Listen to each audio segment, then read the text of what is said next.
Hello and welcome to a Bergkamp Wonderland and Arsenal podcast. I'm Gimli and tonight my guests are, first up, our intrepid leader who's a little bit under the weather. It's Danny the GFP. Oh, the GFP bit is back. Yes, Oh. I like to mix it up a little bit. Next week it might be gone, next week it might still be there. Don't mention that you know me amongst any Liverpool fans or else there's going to be trouble. I've upset them. There's tears. There'll be even more tears when they get humped by Dortmund later. 8-0. Come on, Dortmund. Come on, Dortmund. Next up, our man in Poland, it's Lord Hillwood. Hello, Steve. Hello, Gim. How you doing? Sat here sweating Brexit and desperately hoping that it doesn't go the wrong way. Otherwise, I might be camping out in Danny's front garden. Well, I'm voting leave. Oh, you fat fucker. I know. I'm voting leave as well. I ain't having them telling me what to do. I'm definitely coming to live in Danny's front garden. I'm not going to Wales. It's just too damn market. When did the podcast become about politics? Now. It's too clever for me. Hey. Next up, I'm an alcoholic. Danny's a fataholic. Hey. I'm back again. It's Goonaholic. Hello, David. Hello, Gim. Thanks for inviting me again. I'm sitting here resplendent with my pint of Guinness, ready to deliver whatever needs to be delivered. Jubbly. Sounds lovely. Our favourite type of holic. Good stuff. And finally, known by many for his brilliant blogs on the financial side of football, it's my pleasure to introduce the one and only Swiss Ramble, or as we know him, Kieron. Hello, Kieron. Hey, Gim. Very good to be here. It's a privilege for me. I know you've had a broad range of guests, including the likes of Rob Beckett, Matt Lucas, Dave Hillier. So I feel very honoured. Thank you. Oh, no, it's a pleasure to have you here. We've been trying to get this done and in the can for absolutely months, but we always, we have a tight guest list and you are a busy, busy man. So it's just a pleasure for you to be here. So thank you so much. It's my pleasure, thanks. Do you know she didn't add Jason Davies to that list? No. Or Dom. He scares me a little bit, I have to confess. He scares us. The man's a monster. Well, Imagine living in the same country as him. He's 20 miles down the road. You just want to be careful if he comes knocking at your door with a Kit Kat in his hand. That's the main thing. Watch out for. And I take all four fingers. Right, Danny, as always, we'll go over to you for all of the scores across the board and a loan watch. Oh, I often wonder whether we should carry on doing this next season because all of them that are going out on loan, it's just a disaster. Damian Martinez, Wolverhampton Wanderers, yet again unused sub, drew 0-0 with Blackburn Rovers. What's the point in him being there? Oh, unless he likes the colour orange. Ainsley, not Ashley Maitland-Niles. His mum has gone and... Conservative. Oh, yes. Sorry. Well done. His mum's been down to... what's Ipswich's ground called? Portman Road. That's it. He's gone down to Patman Road. Parkman Road. It's not too far from here.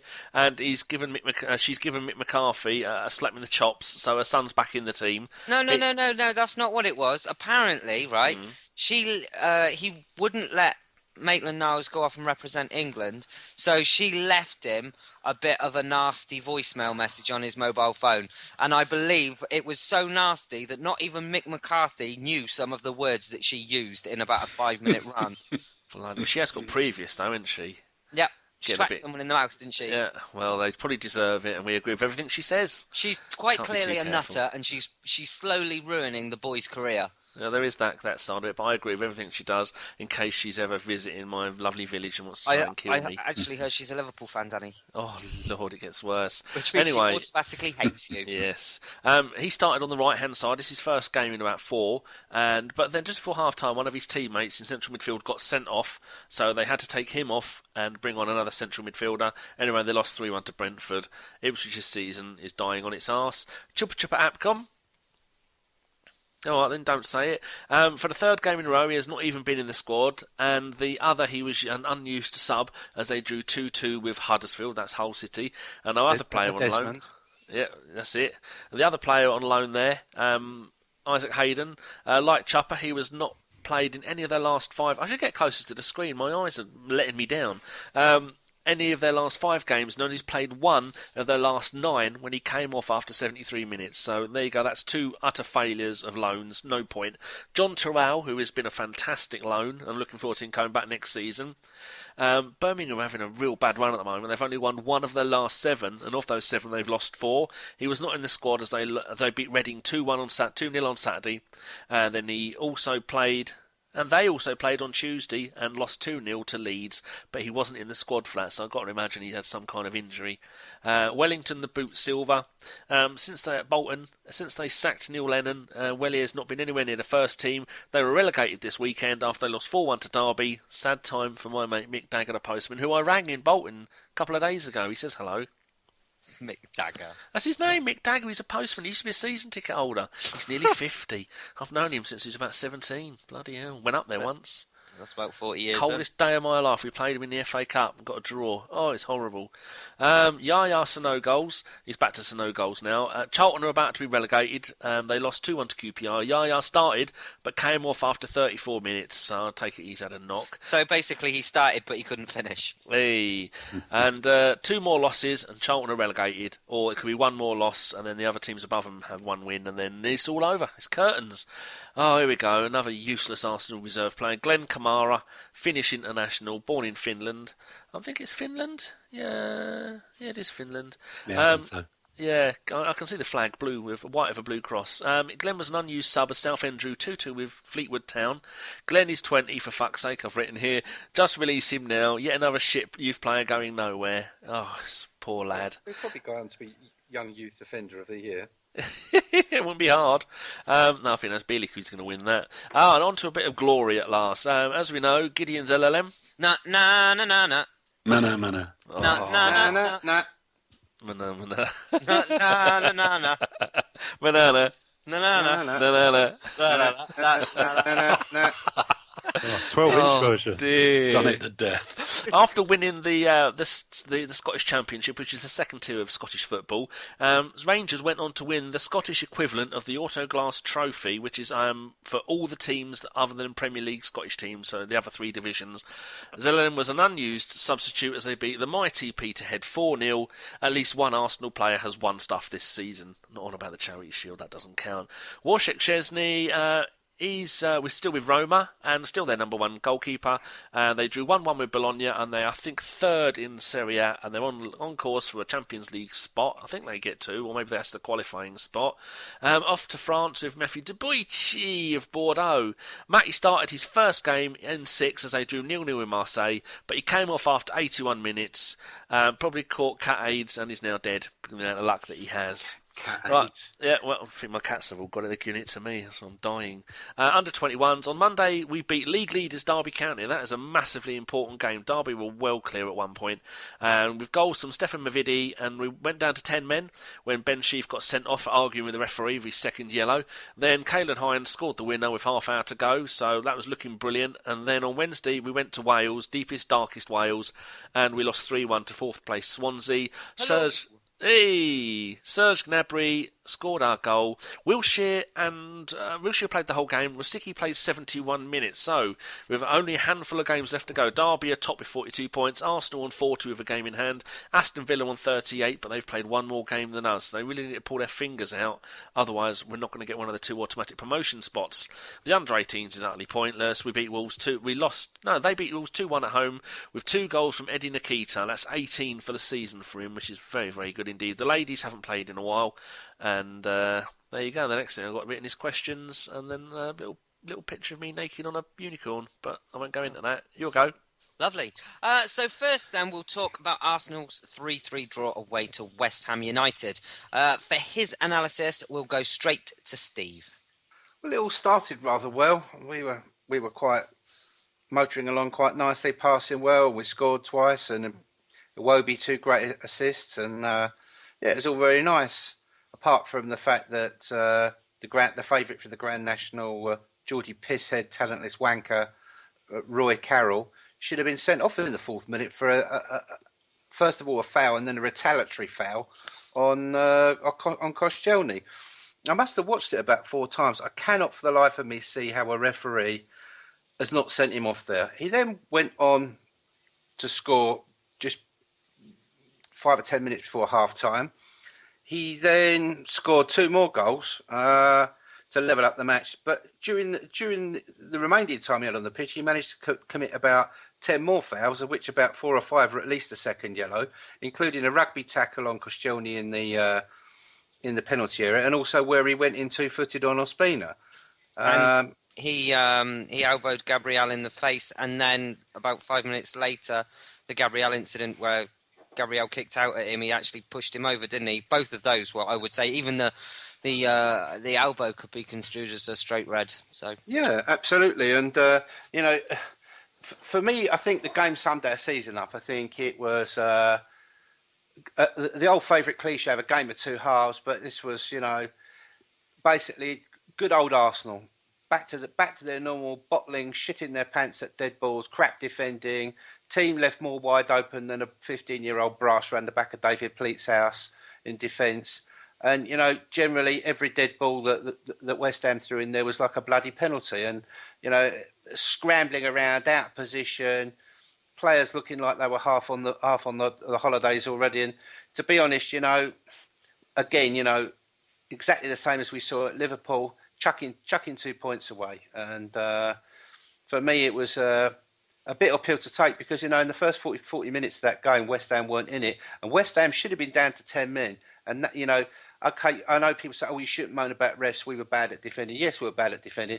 But the fact is, referees sometimes make bad decisions which change the flow of games. And he definitely changed that one because he allowed Carroll 10 or 12 fouls, which he should have been booked for and sent off. But he should have actually been sent off in the first 4 minutes. No, that's very true. We'll try and pick this one apart then, and I think it's very much a game of two halves. Pardon the pun. We were very, very good first half up until around the 44th minute, and we were poor for the first probably half an hour of the second half. It's all too familiar with Arsenal this season, though, Kieron, isn't it? I mean, does this game sum up Arsenal's season in general? Yeah, I mean, it's a bit like the English weather. It's good in parts. Like Steve, I thought we started really well. I'm impressed with the El Neni Coquelin combination. I thought they bossed midfield first half. Another good performance from Iwobi. He was probing. He provided 2 assists. Interestingly, Coquelin had 2 pre-assists, if you will. So the goals were sort of quite similar. And we looked really comfortable. But, that's sort of almost when we're at our most vulnerable because it's always possible that we're going to concede. I thought when I saw Carroll in the lineup, I was worried about him because he's done well against us before. I remember a towering header he got when he was playing for Newcastle at the Emirates a few years back, and he always has one good game a season, and it's often against us. I mean, I remember a description of him that Barney Ronay wrote in The Guardian, which was quite funny. He sort of likened him when he comes into the box like a horse hurled from a speeding helicopter, which sort of gives the image. But you sort of know what you're going to get with Carroll, and we don't really have central defenders that can handle that sort of striker. So what I didn't really understand was why we didn't make more of an effort to cut the delivery off at source. I mean, the first goal, which was the one that sort of set the reverse in motion, how much time did Cresswell have? I mean, he had acres, and when I watch, and these days in Switzerland, it's very largely on the television, and I'm an awful screamer at the TV, even if my head's telling me it's an inanimate object. And I was yelling, get close to him. It seemed really obvious. And then it's compounded by the fact that there's this towering presence in the box that is Andy Carroll, and he's being sort of marked by Monreal, and you could just see it coming, and once one goes in, we must be the team in the Premier League that is most likely to concede a second in short order. So I thought that obviously wasn't great, and we went behind 3-2.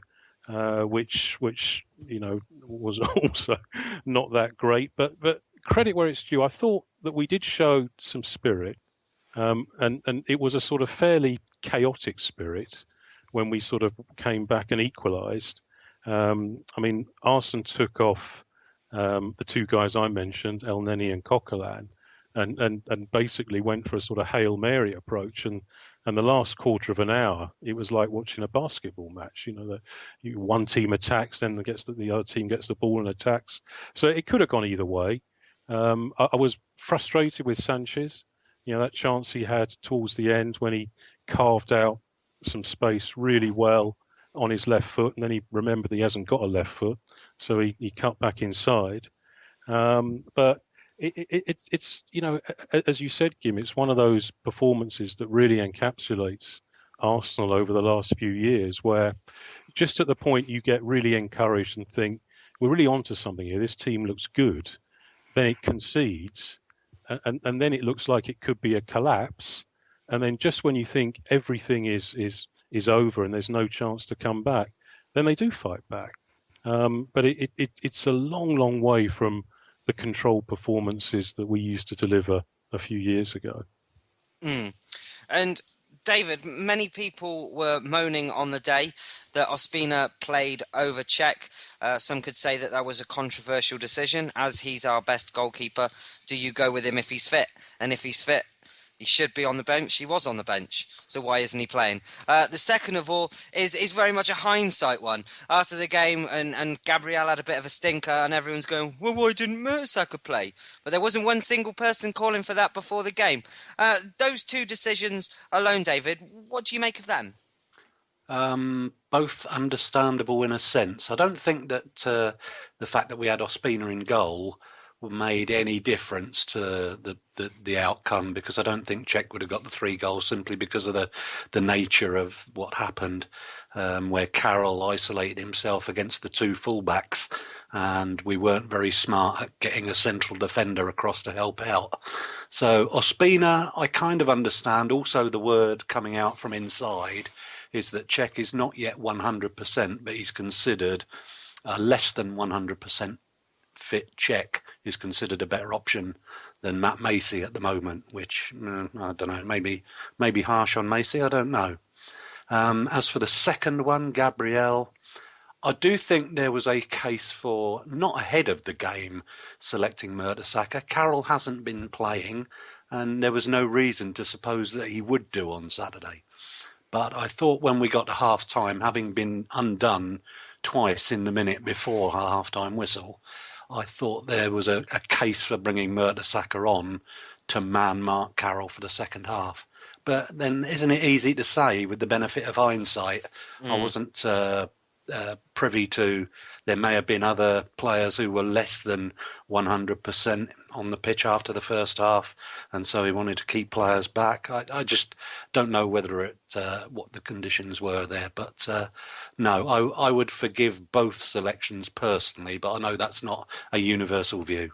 No, there was a lot of people, the ones that go on there and like to think that their opinion's always best and whatnot. But at the end of the day, you can only say, he's the manager.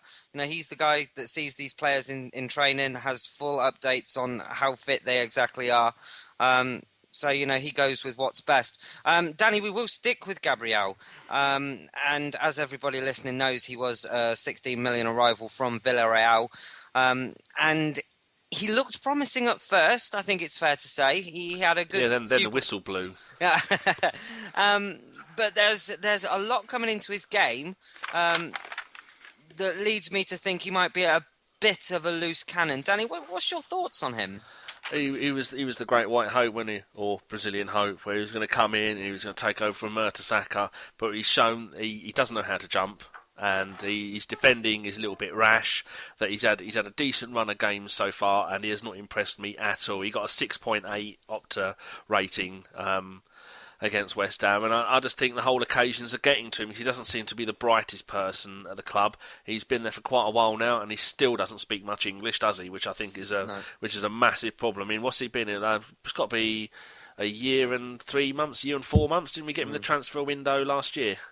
It was a January transfer window, wasn't it? I believe the players speak of it as a bit of a joke, the fact that he doesn't know much English, but practically he's just giving the thumbs up all the time. Well, I'd be fluent in Portuguese by now if I went to play for my mighty Corinthians. I already hear you're fluent in Scouse, and that's only from an hour. Do-da, do-da, do-da, day. See, that's everything you ever need to know in Scouse land.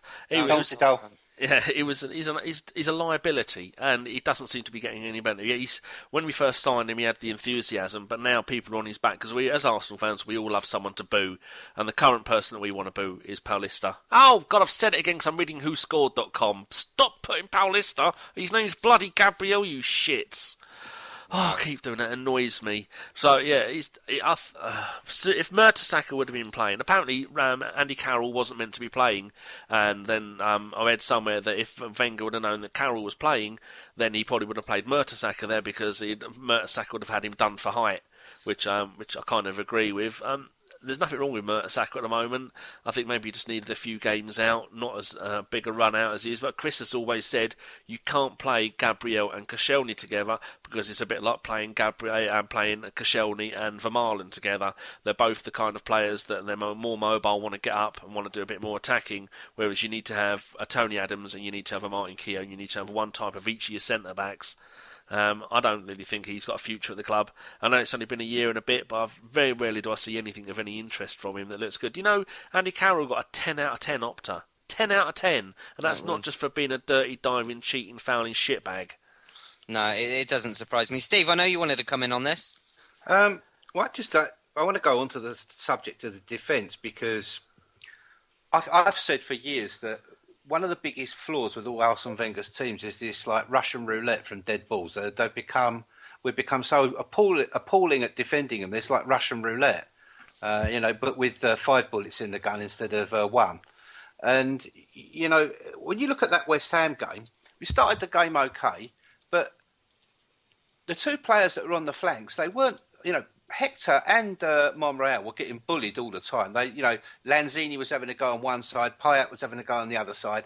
They couldn't get forward so much, and the players on the flanks they weren't tucking in, they weren't defending their backs at all. And all of a sudden, after we went 2-0 up, you saw it happen a couple of times before, but this gap start to appear between El Neni and Coquelin and the back 4. And that's where the problem started to occur because all of a sudden Payet and Lanzini started to get in that space and with no ball, and they started to rob the ball off of us and get in there and get the ball out wide and start getting crosses in. And this is of course where the goal came from, And it's just very obvious when you see them set up at a dead ball. No one seems to know what they're doing. No one's got their duty. Like you pick him up, you go on the post. I'll be here. You mind the keeper. It's so obvious they don't do defensive drills, and it's like you're looking at the fact that you've got players that are internationals like Sanchez, and he normally does cover his fullback. Özil should cover his fullback. Usually he does when he can be asked, but they weren't doing it, and that cost us the first goal. And then of course the morale went when the first goal went in. The second one occurred straight away, and we all know what went on after that. But it's quite strange because after the game, Ian Wright said that he can't believe that Steve Bold is not allowed to take defensive training at the club. And I thought to myself, that's a very strange thing for him to say, especially when he calls Arsene Wenger boss and, he's still welcome at the club despite the fact he fell out of Wenger when he left. And I thought it's a bit of a sad thing to say about your ex-teammate. And then I read again what he said in the paper. He said, I can't believe Arsenal defended so bad. It's quite obvious that Steve Bold can't be able to take defensive duties. And what I took that to mean is that Ian Wright was so appalled by the standard and lack of defending that he assumed it had to be the fact that Bold, who's a really great defender, wasn't taking any defensive training because there was no other logical explanation for how appalling and how, Sunday pub league that defending was. And then I read Sebastian Squillaci, of course, who was an arch villain as a defender in Arsenal. He wasn't impressive at all. He's sort of having a sunset honeymoon to the end of his career at Bastia.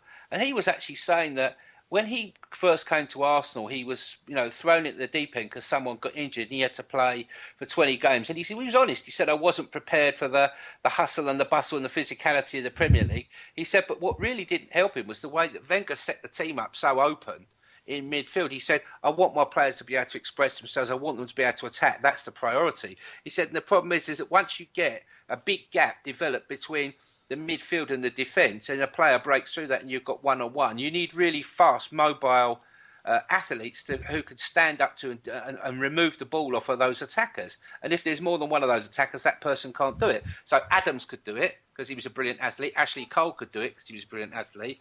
But Koscielny can do it some of the time. Nacho can do it some of the time.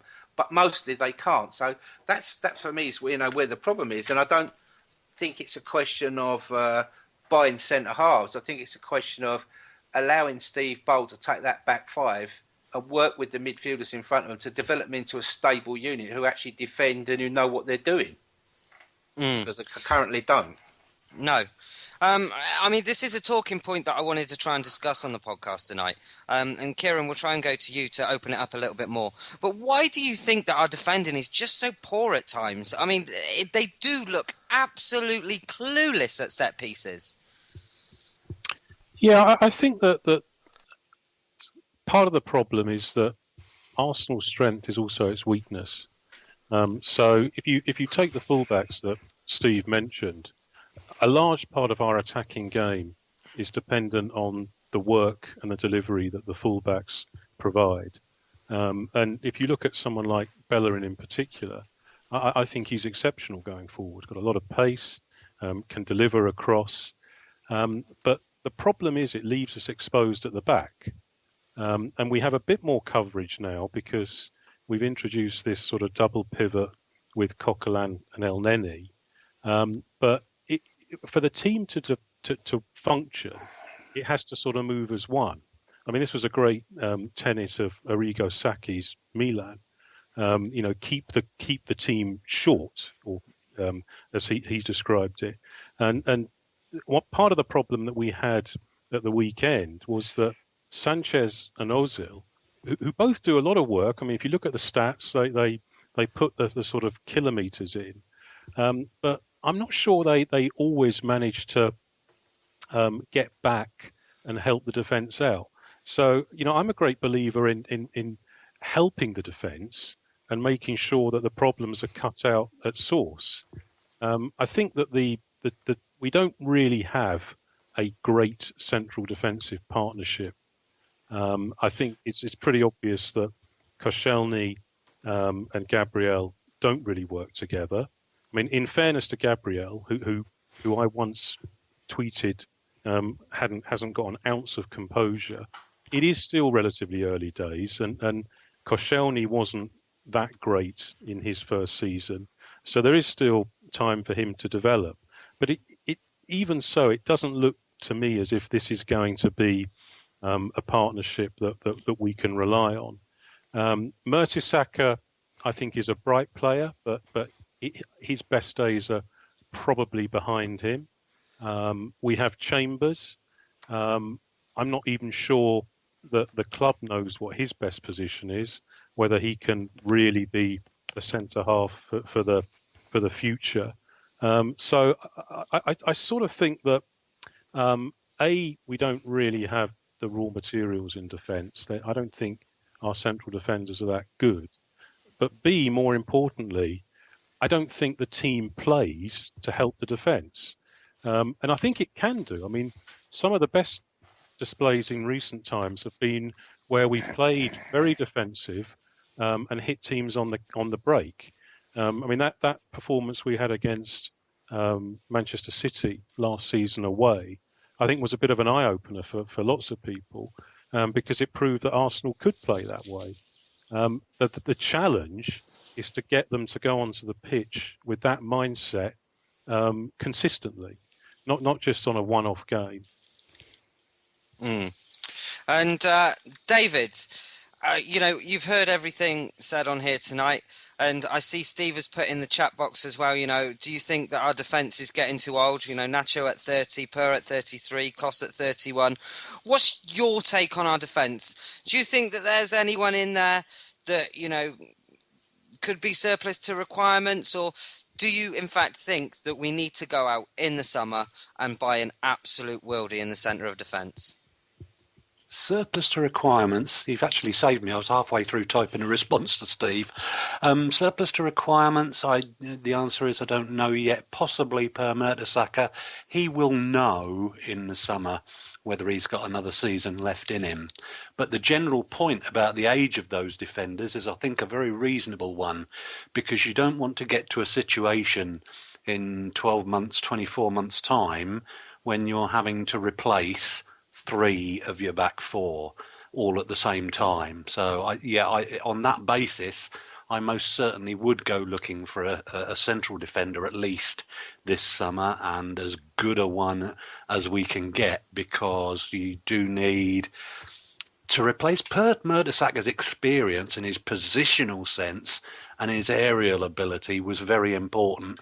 Gabriel, I said last week, and I think we're being a bit unkind on him I think he's had 2 bad performances this season, but Saturday was so bad it's kind of raised question marks, and I described him as a sheep in wolf's clothing the other day, because the Gabriel who played at Stamford Bridge, who got rather unluckily got a red card, looked like the grizzling growler that we need. But on Saturday, no, it was, unfortunately, he wasn't strong enough. No, and he certainly seems to not be able to keep his cool in incidents. Is that a worry for you, David? Not necessarily. I think we'll accept every now and again defenders are going to get themselves into a bit of a 2 and 8, and you get players like Costa who are, of course, expert at winding those players up. It's going to happen during the course of a season. You're going to lose players, but they can learn as well, because let's look at Francis Coquelin this season. He was a red card waiting to happen. Even when he came back last season and played very well for us. But I think this season he's learned to keep a lid on it. He knows when to tackle, when not to tackle. So I think that's something that perhaps Gabriel might get better at. But whether he should be doing it as a first choice centre-half is another question altogether. No. Danny, let's have your words of wisdom on our defence. Fuck them. Don't worry about it. Just go and get world-class strikers, because no one else... There's no decent centre-backs in the world football other than a couple of Italian ones. The rest of them are all rubbish. Huh? Mats Hummels. What about Sergio Ramos? No, I don't rate any of those. Like, who's the other one at Juventus? I always buy him when I play FIFA, that I'm shit, because FIFA's not real life. Barzagli? No. Bonucci? No. I can't remember his name. It's terrible, isn't it? I've only been watching Serie A for 20 Marquinhos or something. Oh, dear. You're thinking of Marquinhos at PSG, I think. No, he's about 30 anyway. No, I can't remember who it is. Anyway, what about we don't Marcelo at PSG, even though he practically came out this week and said that the Barclays Premier League was a budget league. Well, I think the whole thing at PSG has collapsed on its arse, hasn't it? So it's gonna do nothing. We don't need to. All we need to do is get a striker. I was thinking when I was laying in bed last night, struggling to breathe because the offspring has given me the bloody flu and I nearly died. Shut your noise. I was thinking back in the days we had Alan Smith, best striker in the league for about 2 or 3 seasons. Ian Wright, best striker in the league for maybe 4 seasons. Henry for 6 seasons. Van Persie for 2 seasons. What have we got now? Nothing. Imagine if we had an Aguero playing up front with the likes of Sanchez and Iwobi, who was, if you listen to Mr. Iwobi, I'd doff my cap. I'd buy a cap and I'd doff it to you. Matt, what a game. That bloke is something else, as Matt Lucas would once say. So that's the only thing keeping me going is seeing Sanchez on the right and Iwobi on the left. That is a thing of beauty. Imagine those 3 playing just behind someone like Aguero, someone who can score you all those goals. That's what we need to do. We need to go and get all the money we've got and buy one striker, get him fitted with some of the stuff that Leicester and Spurs have been giving their players, these magical peptides that are undetectable. And These are not the thoughts of a Bergkamp Wonderland podcast. Peptides are legal. These are the thoughts of Danny. So orderly queue behind the Liverpool fans and await your turn. Delicatessen. I've been winding up the Liverpool fans. Hey. You've been bum tickled by your new best friends. Not holding hands and singing together now, are you? Oh, I hate Liverpool. So yes, they need to just go and spend all the money on a striker. That's all you need. Get rid of. I do like Welbeck. Giroud is okay, but Wenger asks way too much of him. Mm-hmm. So we need to go and get ourselves a world-class. I don't know who you're going to get because no one's going to sign for us. If there's talk that Lukaku is going to be going for 60, 70 million quid, that gets in the paper talk, and it's usually all rubbish. If he's going to be going for that amount of money, then we're not going to buy anybody. We're going to have to persuade Rosicky and Arteta to just please one more season. That's all we want. That's all we need to do. Go and get them. Can I make one point? Chiellini is the defender I was thinking about. Chiellini, yeah, that's right. No, it isn't. You didn't say it. Shut up. Go on, Steve. No, it's right. But one of the points Danny's just made there is quite valid, because at the moment we're looking at replacing a centre-half. At the same time, Chelsea are looking to do the same because they're going to lob Terry out. And City are looking to do the same because both their centre-halves are complete bobbins. And they've got Pep Guardiola going there. So we've got to compete with both those teams for that. That rather prices us out of getting the best there. And if you look up front and the amounts of money that are now being asked by clubs for forwards, because firstly there's a shortage of them, secondly because they all know that English Premier League teams have got new TV deals and the money's massive. The price of players, the transfer fees paid for players is going up and up, wage expectations going up and up. It rather seems to me to make a fallacy of Arsenal's policy of keeping £250 million cash in the bank, because actually the value of that cash in the football transfer market is completely devalued. Wouldn't you say, Swiss? Yeah, I would agree with that. Can you explain it so that average Wenger defender can actually get a grip on it? Because they didn't understand it when I was explaining it on Twitter the other day. Well, the problem is that apart from the obvious normal inflation, football inflation is so much more. And that's exacerbated by things like the TV deals, not just for the Premier League, but the Champions League as well. There's also an issue, actually, in terms of the exchange rate, because the pound has dropped 10%, I think, against the euro this year. So every English club's buying capacity abroad has gone down by 10%. And I think 2 or 3 years ago, you could have picked up some really good players for 20 million, and they're going to be 40 to 50 now. And that's, I think this is one of the issues at Arsenal, that they haven't really got that into the mindset that now that we have this cash, it's no use unless we really blow the other clubs out of the water. The reality is that when a foreign club sees a big English club coming, they apply a premium. In other words, the price that they quote to a club like Arsenal or United or City, for that matter, is going to be much higher than the price they quote even to a club like Juventus. I mean, if you look at Juventus and some of their activity in the transfer market, you think, God, they're astute. How, they picked up all these good players for a really reasonable price. But it's partly because the seller knows, well, there's no point asking them for this price because Juventus haven't got that money. But clubs like Arsenal and United do. So that's the price we're going to put on for them. So it's really been a false economy. And the purchasing power of that cash that has been sitting in the bank account has diminished. There's no doubt about that. Of course, the other inflationary pressure at the moment is the Chinese suddenly coming into the market, offering ludicrous sums of money for players, offering ludicrous wages, and that's going to turn a few heads as well. There's a shrinking availability of players out there to buy as a result. But we should look to benefit from that, David, in the way that Chelsea got mega bucks for Ramirez, who is not exactly Pele. Any player that we're looking to offload, we should really encourage them to look east and go to China. Great country, lots of growth, wonderful food. Off you go, Theo. Thank you and good evening.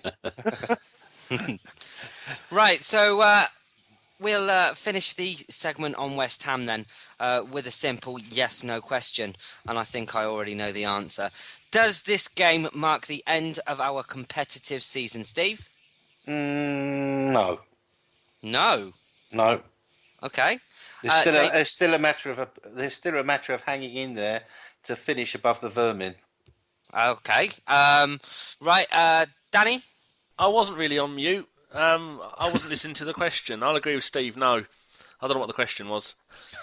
Does that game mark the end of our season? Oh, of course it bloody does. Yes. Did Steve say no? Yeah. If you seriously think that Tottenham are going to win all their remaining games, and that means Stoke away, Chelsea... I thought you meant for the title. Oh, no, we'll finish second. We'll finish 1 point above them. our season is about finishing above the vermin. Yeah, So Steve's it right. hasn't finished. So St Tottenham Day, yes, we will be celebrating it this year by 1 point on maybe the last 1 or 2 games of the season. When they Sorry for not listening. themselves.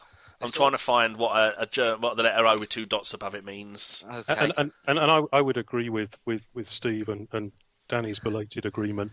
Our running is I mean, on paper it's sensationally easy. Palace, West Brom, Sunderland, Norwich, Man City. That could be tough. Villa. I mean, that should be at least 15 points. So we are in with a good chance of. And we've got a game in hand over them as well. Yeah, and if I can just sort of put my financial hat on for a moment, each place gives a financial benefit in terms of the Premier League distribution. So each place is worth about 1.2 million. If a couple of places, maybe Stan doesn't need to take his 3 million this year, but also what a lot of people don't realise is that when you go into the Champions League, the amount of money you get from the TV pool is partly dependent on where you finish in your domestic league the previous season. So the market pool, which has got a lot bigger this year because of BT Sports' new deal, half of that is linked to the previous Premier League place. And if you come first, you get 40%, second 30%, third 20%, and fourth 10%. So it is worth it from a financial perspective. And you might think, well, so what? That's just going to put more money in the bank account. But potentially, it's the difference between us getting the player we want and not. Very true.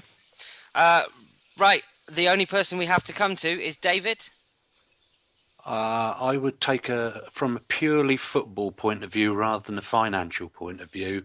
I think it is absolutely critical that we finish in the top 3. I fully agree with the boys that we should be looking to finish above Tottenham, but 3rd is a minimum. You don't want to finish 4th this season when there's a European Championship summer coming up and you've got a potentially nasty little qualifier to play and half your players aren't back. So top 3, absolutely the first priority. Second priority, yes, let's claim another St Tottenham's Day, please. Yeah, that's a great point. And also, the Champions League format has been changed for next season. All the teams that win their titles are in Group 1, Pot 1, whereas before it used to go by UEFA coefficient, I think. Isn't that right? Yeah. Mm-hmm. Does someone want to explain that a little bit more? Because I think I'm going to quit while I'm ahead. Basically, if you win the league, you go in pot 1. Before, it used to be over. Before, on the previous way it was done, Leicester would have been in the bottom pot because they wouldn't have had any coefficient because they hadn't competed in Europe. Now, if you win the league, you automatically go in the pot 1 with all the other league winners. So you therefore avoid, for example, maybe drawing Barcelona, Bayern Munich in your group. And that means in Leicester's case, they can also avoid drawing Druckingham Hotspur, Arsenal, Manchester City. So do the team that finishes second, do they go in pot 2 or do the rest of the teams go by their UEFA coefficient? I think they go by coefficient, which in Spurs' case won't be very good because they got the last game they played, they got hammered by Milan. Nil point, as they say in Indeed. places that can't say stuff properly. Indeed. Right then, we'll move this on, and as you all know, we've got Swiss Ramble, a highly respected blogger who we've wanted on this podcast for ages. Not only because we respect his blogs on football finance, but because he is in fact a Gooner as well. I thought he'd be bringing chocolate, and he didn't. No, Gutted. I can hear the cowbells. I've got some cheese for you, Dan. Oh, hello, I do like a bit of cheese. I'm a bit of a Camembert fan at the moment. It's got some from Tesco's. Stinks. Oh. What cheese have you got there? How about Tilsiter? Never had it. I'll give it a go. Does it stink? Yeah, not. We're not talking stinking Bishop, but. Well, by the time you posted some over, it will stink.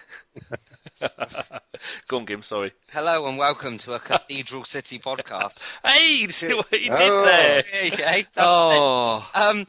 so, Kieron, may we ask you a few questions? Fire away. Fantastic. My first question is, who was your favourite all-time Arsenal player and why? Right, I'm going to be difficult here because I can't narrow it down to one. Okay. The first and probably still my favourite player, was Chippy Brady, which will give you a sign of my age.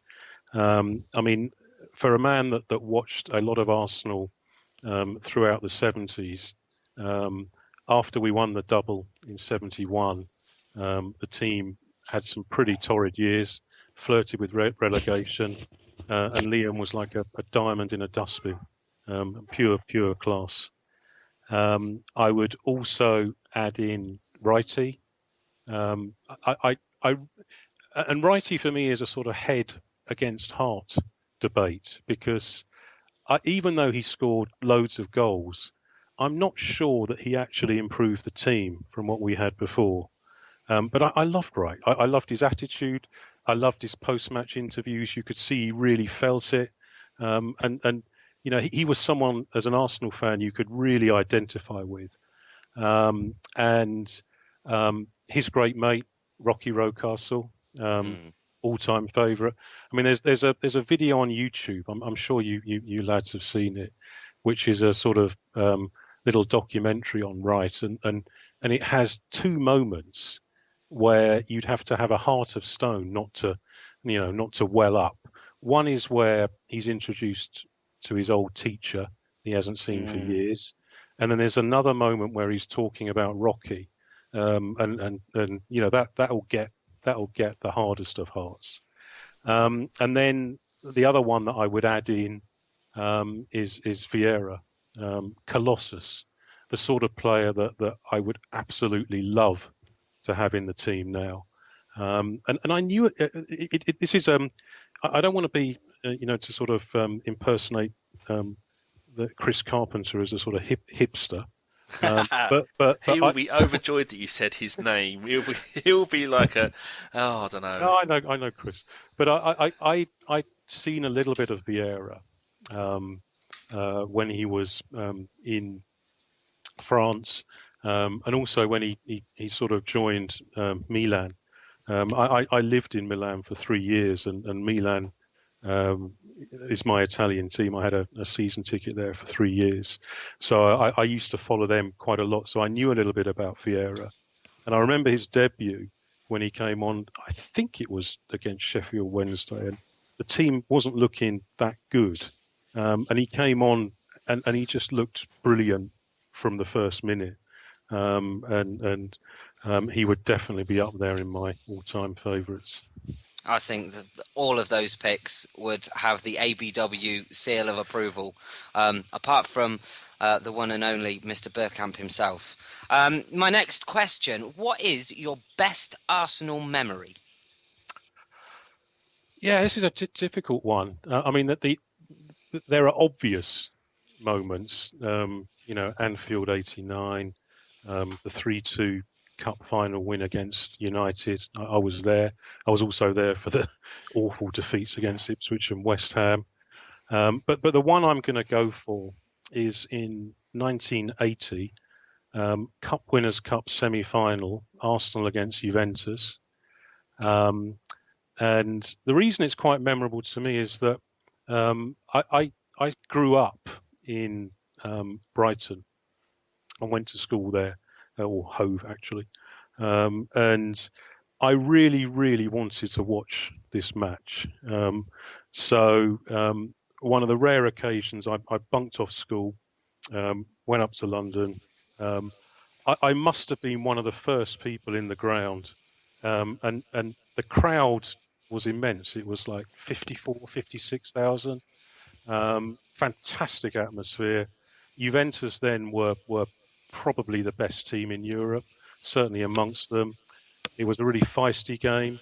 I can remember Bettiger, the striker, putting in an absolutely awful challenge on David O'Leary, but then ironically conceding an own goal that gave us the equaliser, and then the away leg, with poor old Paul Vasson scoring the winner in the last minute. It's whenever people ask me that question, that's the game that I think of immediately. Wow, that's a great answer. I just want to add to what he was saying about his previous about Liam Brady. I didn't realise until recently the reason why Liam Brady went for £500,000 to Juventus is because they had a limit. That no player could cost Italian clubs more than £500,000. Yeah. What an absolute job! We want to get that in. Arsenal can no longer pay more than £1,000 for any player. It's terrible. Absolute steal. And we still wouldn't buy anyone, Danny. Yeah. Right, Kieron, your next question. What made you pick Arsenal as your team? So I was born in North London. My family's not really a football family at all. So it's not a long line of heritage. So, being born in that area, I obviously had a choice of two clubs. But I decided that Barnet were probably a little bit too small, so I went for Arsenal. Short and sweet, mate. Short and sweet. Right, your next one. What are your thoughts on the banners and the people bringing banners into the games? Yeah, this is a difficult one, and I think it strikes at the heart of the problem that football fans have, because, I mean, football now really is a business. I mean, that's what I write about. But you can't really call fans consumers. I mean, if I decide that I want to switch my make of car, I don't have a problem with that. But I simply cannot switch my football club. So, how do you express your dissatisfaction with the club for whatever reason, be it ticket prices, be it the way the club is run? It's really difficult because you want to support the team. You don't want to cause a fuss, but at the same time, you have to find your voice. So I can sort of understand where the guys with the banners are coming from. I do wonder whether all of them are genuinely in that for trying to get change, or whether they're maybe trying to do a little bit of self-promotion. So I sort of have mixed views on it. I think they have every right, as long as people protest in a reasonable way and it doesn't get overly aggressive, then fine. Although it sort of makes me uncomfortable, you sort of think, well, what other option do they have?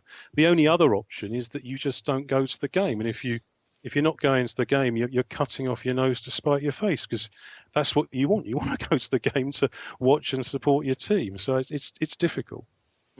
Exactly. And the final one from me, which is, it's a topic that many people are bored of and a lot of people are passionate about. But it's quite simply, Arsene Wenger, in or out? Yeah, this is really a tough one. And for many years, I've been as neutral on this as well, Switzerland. Yeah. And I mean, when Arsene arrived, he was quite fantastic. He was a breath of fresh air. His teams played some of the best football that I had ever seen, and winning football as well. A couple of doubles, God knows how many FA Cups, qualify for the Champions League. I think it's 18 years in a row. It's something like that. Yeah. And I've sort of, so for many years I've been on the fence really, but I think this season has probably tipped me over. And I think that the team feels stale. I sort of think that with the squad we have, we should be doing better. And at the end of the day, that's down to the manager. So I do think it's time for a change. Do I think there will be a change this summer? No. I think Arsenal will be there next season. I'm not going to cry over that. It's still my club. I support Arsenal, whoever the manager is. But I liken it to the business world. If I see managers that have been running a team for too many years, it does get stale. It's not as if they're working any harder. It's not as if their motivation has gone down. It's just a little bit samey and a little bit stale. And I think that the best solution for Arsenal now would be a change. I mean, a lot of people fear change and they think, oh, what would happen? And look at United, similar long reign from Ferguson, and it's been pretty disastrous for them with Moyes and Van Gaal. But on the other hand, you look at lots of other clubs; they change coaches fairly regularly, and continue to do well. Some wonderful answers there. Thank you very much, Kieron. Fantastic. I'm now going to open up the floor to the panelists, who I know they're all big fans of you, so I'm sure they've got loads of questions. But Danny, have we got anything from Twitter specifically for Kieron? We certainly have. We've got a couple. We did ask them for lots of questions, but then usually they ask lots of questions and I don't answer them, so I think they're part of them are on strike. Right, from at Toronto Gooner. Has Atletico Madrid's... It's Atletico, not Ath. He's put Ath. Toronto Gooner, how dare you. Has Atletico Madrid's willingness to take on lots of debt shown to be the correct decision? Wow. I actually wrote about Atleti 4 years ago when they had lots of financial problems. And I think I gave the blog the title, It's a Mad World. And they're interesting because their debt is not, or was not so much the classic bank debt that most clubs have, but it was tax debt. They owed over 200 million euros to the taxman, partly because they spent a huge amount of money on bringing players in. I mean, this is a sort of Spanish issue overall. There's a guy that's a professor at the University of Barcelona, and he glories in the name Professor Gay, or Professor Jose Maria Gay de Liabana, to give him his full name.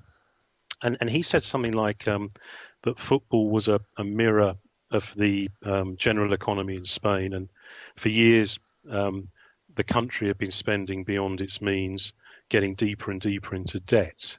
And what was quite amusing at the time was that Uli Hoeneß from Bayern Munich, who subsequently did some porridge himself, actually, for some financial misdemeanors. But it was still, nevertheless, a great quote where he said something like, when talking about the debt of Spanish clubs, this is unthinkable. We pay them hundreds of millions to get them out of the shit, and then the clubs don't pay their debts.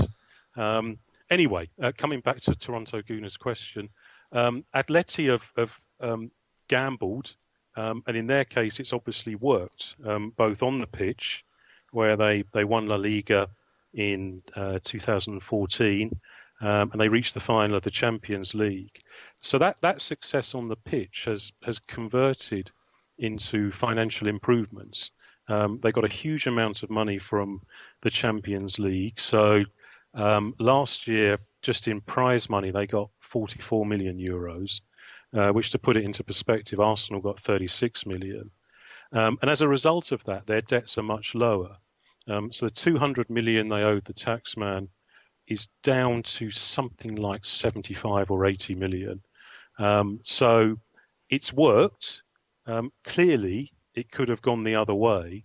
But sometimes, and maybe there's a slight lesson in here for the Arsenal board, you have to speculate to accumulate. Because if you spend, if you maximise your resources, it's no guarantee of success, but it clearly gives you a better chance of succeeding, and that promotes a financial virtuous circle, because more success on the pitch, you get more prize money, both in the Premier League, the Champions League. You get more money commercially, initially through clauses in your current sponsorship deals, and also by securing other deals. So it's obviously a question of getting the balance right. It's worked for Atleti. Good luck to them. Do you mind if I just jump in here, Kieron, with a question? You're talking about spending the money that's in the bank, and I don't think there's an Arsenal supporter alive who doesn't agree with you that is so frustrating that we've not gone down that road. But one possible explanation that was put forward by Matt Scott is that, in fact, KSE are using the fact that Arsenal have this money in the bank in order to improve their credit rating in the States, so that he's able to do more business in the States, i.e. buy his branch. And so there's a pull from him not to go and blow that money. Is that sounds reasonable to me as an explanation? It's entirely plausible, and I know Matt, and he's one of the best financial writers out there that often explores angles that others haven't touched. So he's highly recommended read. I think there's something in that, but I also think there's a combination of other factors, and I think it's just Arsenal's unwillingness to spend the money. I mean, Arsenal at times. So I work in the banking industry, and Arsenal reminds me of traders that do all of the research, all of the analysis. So they have a perfect trade in place, and they just don't pull the trigger. And that is a psychological issue. It's a question of how, and he himself has said it's not a unwillingness to spend money, but it's a shortage of players. But my answer would be we're not looking necessarily to buy Neymar or indeed Suarez, but just people that are better than the players that we currently have. And there are plenty of those around. Don't you think, Kieron, that exactly the scenario you just put forward, where he's like the analyst, he's done all the hard work but doesn't pull the trigger?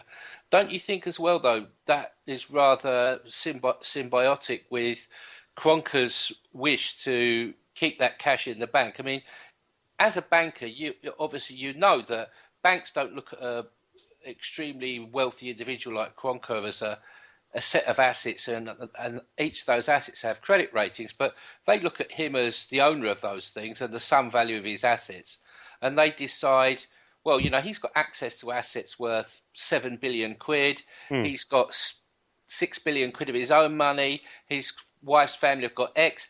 But if you look at all of his sports franchises in America and his team in London, they've all got the same thing in common. They're not investing in players. They're not winning titles. They're not competing for the top big prizes in their sports. They're suffering with having second best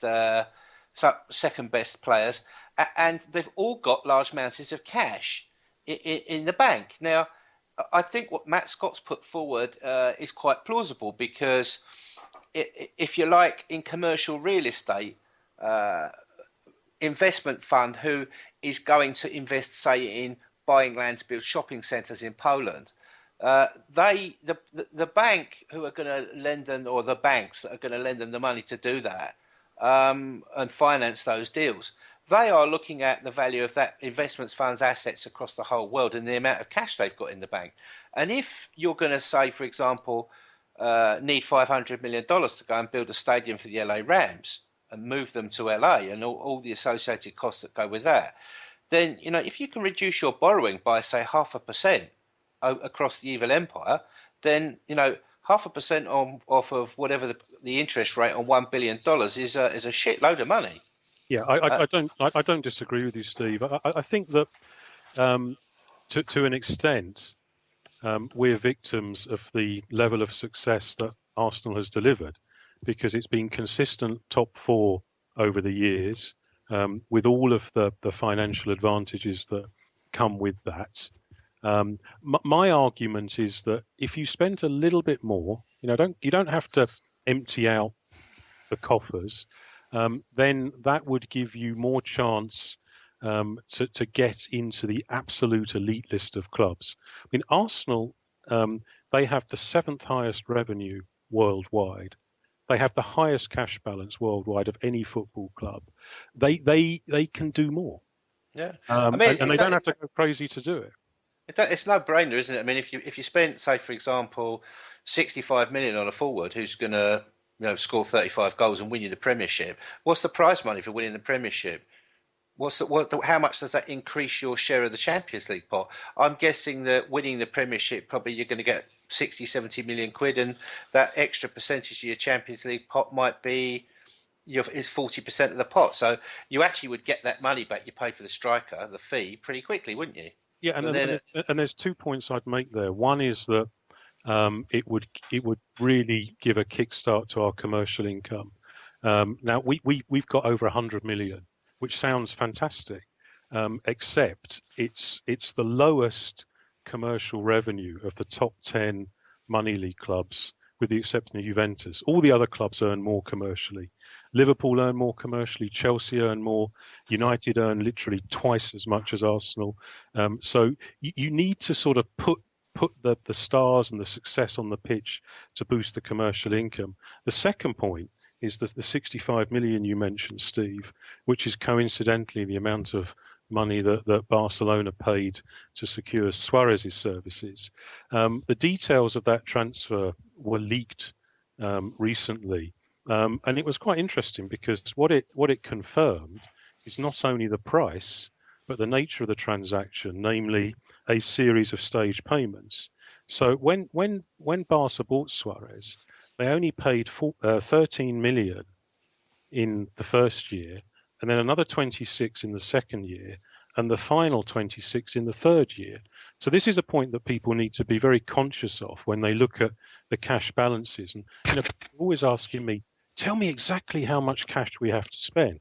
And it's an impossible question to answer because it depends on so many variables. And one of the variables is that. In other words, what can you organise with people in terms of stage payments? This is what the continental clubs do all the time. They did it with the Bale transfer to Real Madrid, didn't they? But that was leaked as well recently.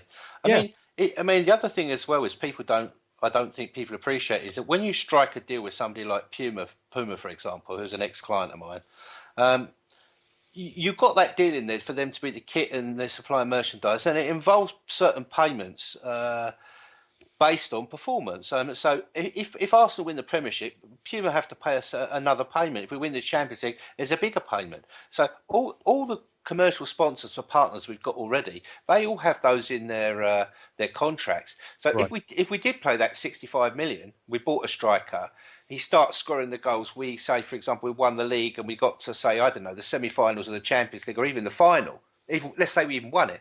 The return on that money could be something like 130, 140 million pounds.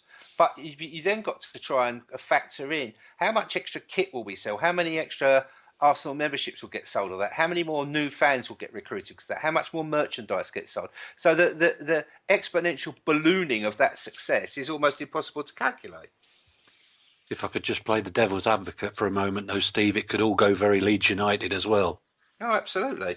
But this is the point, is what Swiss is saying, is that you're not going to go... If Leeds had £150 million in the bank, they spent 200 and then they leased the players to another team. So they really bankrupted us. We're talking about spending £65 million, which is actually what the TV money coming in is. Mm-hmm. So actually the cash mountain won't go down at all.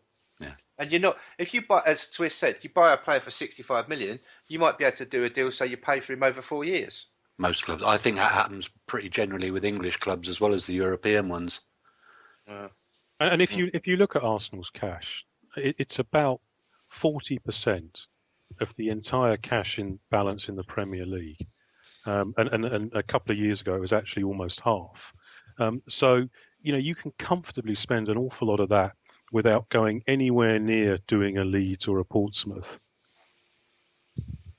Yeah, there's a lot of panic by a lot of fans. I don't want to sound condescending, but if you work in business at the sort of end that I do, I have clients who spend with the companies I work with 100 million zloty. That's 20 million pounds. The contract that governs that is extremely complicated. The way payments are done, all these things, for me to understand a company's accounts, it's like second nature. People think, oh, well, we've got 150, 250 million pound, but some of that money's got to pay for the running of the club. It's got to pay for the wages. So perhaps, Swiss, do you think we can sort of like try and explain really simply, and I'm not being condescending, just so that everybody who doesn't work at our end of business can sort of get what we're talking about here? Yeah. So if you took Arsenal's year-end cash balance, it's about 225 million. And the first thing you have to say is that is not all available to spend in the transfer market. First of all, Arsenal have this thing called a debt service reserve, which is about 35 million. They've had it ever since 2006 with the bond agreements. So that cannot be spent. I do question actually whether there are any possibilities of refinancing that, because it just sort of gets assumed, well, we have to continue that until the debt is paid off. But I don't know whether there's a possibility for a refinancing deal. The word from inside is that there are very heavy financial penalties should we do so, but whether that's a smokescreen or not, I don't know, because it would seem to be eminently sensible to reduce that. Yeah, I don't know. I mean, you look at United; they are constantly refinancing, and so there may be some scope. In addition to that, you have the outstanding transfer fees that we owe to other clubs for the likes of Ozil and Sanchez, and the last accounts that was about 45 million. Then you have the running costs that Steve mentioned, just your wage bill and other stadium costs, travel costs, etc. Because the year-end accounts are done at the end of May. So basically, at the point where all the season ticket money is poured in April and May, and that's so that is its highest point. So all of these things will reduce the amount of money that's available to spend. That said, you've also got cash coming in throughout the year. You've got cash coming in through the TV deals, through gate receipts, and let's not forget, Arsenal have the highest match day income in the world. So although all of that money is not available to spend, there is a really big chunk that I think you could safely spend. The club, the figure that you see in the press is 75 million. It's obviously been leaked from within the club to a couple of their favourite journalists. I personally think they could easily spend 100 million. If they were to sell some players and raise some funds like, I don't know, Walcott, Oxlade-Chamberlain, then obviously it's more. Agreed. Yeah, no. I've got a question on this. You know, when we bought Sanchez and we bought Ozil, did we have to pay all the money up front for them, or did Barcelona for the Sanchez deal owe us money and they just said, "Oh, look, have him and forget about the money we owe you"? So I don't know whether they did a barter agreement, but we didn't have to pay it all up front. I mean, you can see it in the accounts, in the notes to the balance sheet. Most football clubs will say, this is how much money we owe to other clubs, and in turn, this is how much other clubs owe to us.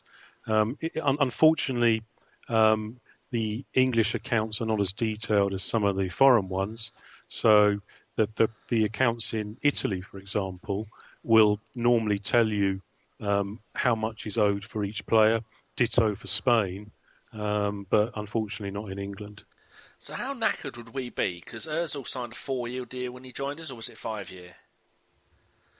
Because it looks like he might not be signing a new contract, and the next season will be his 4th season, and then so on January the 1st this coming year, next year, he'll be allowed to talk about moving to other clubs on a free transfer. After laying out so much money for him up front, how badly will that affect the balances in the club with having a £40 million player leaving on a free? Or don't you think they'll allow that to happen? I don't think they can allow it to happen. But if he doesn't sign, he doesn't sign. If he doesn't sign, he's off. It would be my view. How much do you think we could get for him? Oh, well, that How long's a piece of string? That is a really difficult one. I mean, it all depends how many clubs are competing. The old supply and demand question, whether there's a club or a manager that's really, really keen on him. I think that there would be enough clubs interested in Ozil to get a decent sum. There are only a few that would pay really, really big money, and I'm not sure they would be in for him. Well, he's had his best season because he's up for the PFA Player of the Euro, which he won't win. But up to Christmas, he was having, I think, a fantastic season. But I think, like Sanchez, he's been let down by the rest of the team. Anyway, this isn't about what I think. No, I love Ozil. One of my big fears is that the lack of success relatively this season, might give players like Ozil and Sanchez pause for thought. I hope not, because we need players of that calibre. Right, we've had a question in here which is about image rights for Steve. It says, I was wondering if you can tell me more about play image rights and how do teams benefit from them. If a team, say, owns 100% player rights, can players do commercials? Does the team get a cut? Do players get profit when their jerseys are sold by the club? Because I know the person hasn't put this in the question, but I know, didn't when Theo signed his last deal, he gave up his image rights? Or did I imagine that? I can't remember that. Right, so where to start? Image rights. Image rights are what the employer, the club in this case, pays a player for the right to use their face, to use their signature, to use their endorsement, to use them standing in a photograph looking at a car, or to be in the European, this Europe car ad we've got, where you've got Czech, Welbeck and Walcott doing an ad for them. They pay them for those activities. Now, no player sells 100% his image rights to the club, because that precludes him from doing commercial activities with third parties. So what usually happens is that clubs have agreements with their players that for selected commercial partners, the players are precluded. For, I would think in Arsenal, they're not allowed to, for example, endorse Emirates Airline. They are precluded from, saying nasty things about Puma, for example. Even for example, though they may be sponsored by Adidas and wear Adidas boots and Adidas sports kit when they're not playing for Arsenal, but they're not allowed to do that when they're playing for Arsenal. Even their boots probably have, boots are probably the thing which is accepted. So, image rights also as well. Usually what happens with the main sponsor, so like for Emirates or Puma, they will, or Europe Car, they will do a commercial rights deal, so they've got 3 players together or 4 players together, so that one player is not being overused, and one player is not getting more of the money or becoming the face of their brand. That way they're guarding it. So image rights is quite a complicated thing, because it also involves the inland revenue. Years ago, there was a lot of problems where clubs had used image rights to pay players lots of money to get away with not paying tax and national insurance on their money. Now that's all governed and regulated. Mostly, players do not benefit from shirt sales. I do not know of one deal of that nature. Have you anything to add, Kieron? No, I mean, I think that's pretty good coverage. There are deals whereby some players will be paid a mixture of salary and image rights, because it can obviously benefit the player as well. Because if they're paid via a company that owns the image rights, that company will pay corporation tax at, what is it, 20% in the UK now? Yeah, it's going to be 18%, isn't it? Yeah, and the income tax is 40, 50, 45%. I don't live in the UK, so I have no idea. It's 40% plus 2% national insurance. Yeah, so there can be advantages for the player as well.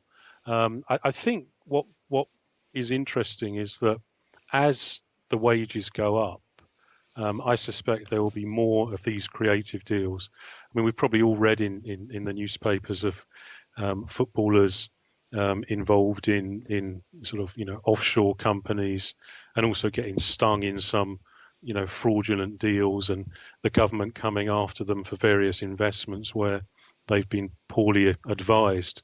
When people earn that sort of money, they do like to give the taxman as little of it as possible.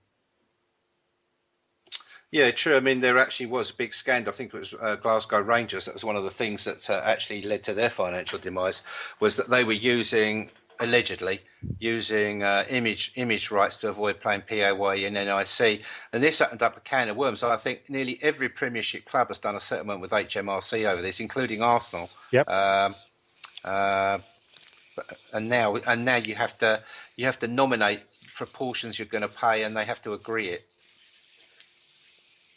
Correct. Are we all done on that? Shall I go to the next question? Yes. Right, just one more for Kieron. This is from Abraham Montefiore. Oh, got 90% of that right before I mucked it up. Is it Montefiore? That's it. How did you know that? Because I speak Italian. Oh, there you go. I don't know. A man of many, many talents. You shush your noise. You get back in your hole. I'm back. He says, how much in capital letters could Arsenal spend? And also, how much in capital letters will Arsenal spend? I don't think you can answer the second part of the question, can you? But how much could they spend? Oh, go on then. Nothing. I think they could spend 100 million comfortably. They could spend more. Does that include wages or just transfer fees? No, that's just transfer fees. Okay. But the players will leave the club, so their wages can go on the new players. And how much will they spend? Less. That's a great answer. There's a good answer. Okay, Nicky Wilson. He always comes up with some corking questions. This is over 2 parts, but we'll allow it. I'm not sure who this is from, so whoever wants it, put your hand up. He says, are we going to struggle to buy in the summer? The 2 oil clubs will buy, and Man United will outbid us. Also, we have to spend more on players than what West Ham would have to. For example, Arsenal want Lacazette for 40 million. West Ham will get him for 15. We have to overpay like Liverpool. Now, I'm not sure if there's a question in there. Anybody want to go on that? Yeah, I mean, that's basically one of the points I think I made earlier, that there is a different price for Arsenal compared to other clubs. And you compared it to Juventus. Yeah, and I mentioned this in one of my blogs, and I said it's a bit like that Harry Enfield show. I saw you coming. They overseas clubs will see a Premier League club like Arsenal walking in, and they just see dollar signs. So yeah, I would agree with that point. And didn't one of the board members, was it Ganella, come out last summer and said, "Oh, Arsenal, we've got enough money to buy Rooney." Stuff like that can't help the price of players, can it? Because they'll go, "Oh, money for Rooney, have you? Right, that's another 10 million." I think it was Hillwood, wasn't it? I can't remember. I thought it was Gazidis. Oh, it could have been any of them. I thought it was Chips. No, I Shows what we know. genuinely think, out of all of you, Steve is right. I think it was Gazidis. I think Gazidis said it because he wanted to pressurise Wenger into spending, and the bin dippers have just scored. Was it? Am I right? Did it fall around the Puma kit launch? No, it fell around the members, the AST members' drinks, Ruse. Ah, Is that where you got your 1 free drink? Yeah, and your custard cream. I saw that someone tweeting today that they've got a meeting coming up this week. Indeed, they have. Yes. Oh, why was that unannounced? It wasn't. It was announced to the fan groups. The fan groups get the invitations, and then they can take selected members. But the Black Scarf Movement apparently didn't get an invite. Raj was saying. Oh, don't want to anger Raj. He's a bit of a unit. He'll go down there like the Hulk and smash the planet. No, he won't actually do anything. He'll do an angry tweet.